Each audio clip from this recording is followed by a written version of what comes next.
फिरोज के करीब वोट जान मोहम्मद राजपुर के खैरजा में GDA उम्मीदवार PS 34 डॉक्टर अब्दुल राजपुर का रैली पर हमला। पीपल पार्टी और GDA कारकुनों में जबरदस्त झड़पें, डंडों और ईंटों का आजादाना इस्तेमाल। डॉक्टर अब्दुल सत्तार बाल बाल बच गए। असां GDA जा उम्मीदवार तमाम पुरअमन तरीक़े से आयासीं। जॾहिं वोट जान मोहम्मद राजपुर पहुतासीं तव्हां अॻे असां मौजूद हुआ।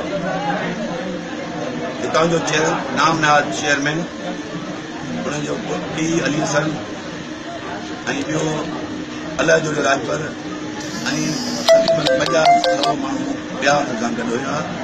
जीअं असीं पहुतासीं त हिननि रस्तो बंदि करे लीगर ॾेई छॾिया।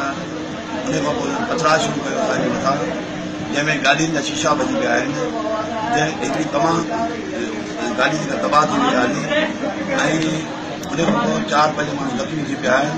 तमामु मीडिया जो माण्हू ज़ख़्मी थी पियो आहे, पुलिस जो कांस्टेबल ज़ख़्मी थी पियो आहे। असांखे हिन वक़्तु बि चों तरफ़ घेराव आहे। असां घर में पनाह वरिती आहे ऐं चौधारी अञा पथराव जारी आहे। तव्हांजे कैमरा में उहो जेको आहे तो संभाले रहियो शइ तव्हां पाण में कैमरा जे अंदरि तव्हां विधी आहे।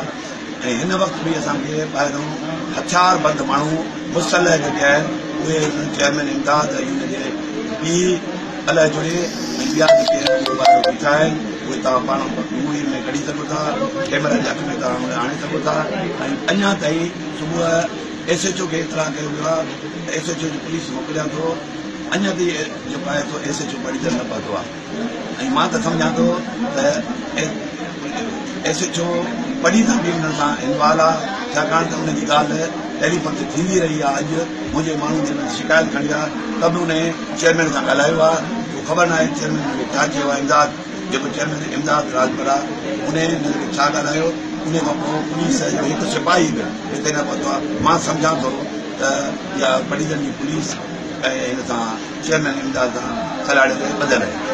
छा था सम्झो त हे हमला जेके तव्हां ते थियनि था हे कंहिंजे चवण ते आहिनि? ही हमला कल 2 ॾींहं अॻु में मुराद अली शाह ऐं जेको आहे मुमताज़ राजपुर इहे तव्हां थी विया आहिनि। ऐं उन्हनि असांजे माण्हुनि खे हिते सुबुह खां वठी जेको आहे बंदि कयो। ॿार जेको आहे वञनि न पिया ॾियनि, निकिरण कोन पिया ॾियनि। ऐं इहा सॼी जी सॼी जेका आहे हुनजो मुख्य कारण मुराद अली शाह जेको मुंहिंजे साम्हूं उहो ऐं मुमताज़ राजपुर जेको इन्हनि कासिर चाई जो चेयरमैन आहे, इन्हनि जी साज़िश आहे। इहे जेको गॾिजी इहे जेको प्लानिंग कई आहे जेको आहे मौत मार धमकियूं मोकिलनि था पिया ऐं असांखे रस्ता रोक कई आहे। मुमताज़ राजपुर बि हींअर तव्हां ॾिसंदो वञे त मुसलह माण्हू उन जा रोड ते बीठा रहिया आहिनि ऐं उनजो सबबु इहो आहे बौखलाइजी विया आहिनि। उहो जेको आहे हुनखे शिकस्त नज़र थी अचे। हाणे हुननि इहे हरबा इस्तेमालु करे चुकिया आहिनि। हींअर तव्हांजो छा मुतालबो आहे? असांजो मुतालबो इहो आहे त असां पुरअमन तरीक़े सां पंहिंजी जेको आहे कैंपेन हलायूं था पिया। कैंपेन जो आख़िरी ॾींहुं आहे अॼु। हिननि जो हिननि जी कैंपेन जेका मुंहिंजी बंदि थी वञे, हिननि जी साज़िश आहे त जेको आहे कैंपेन मां न हलाए सघां।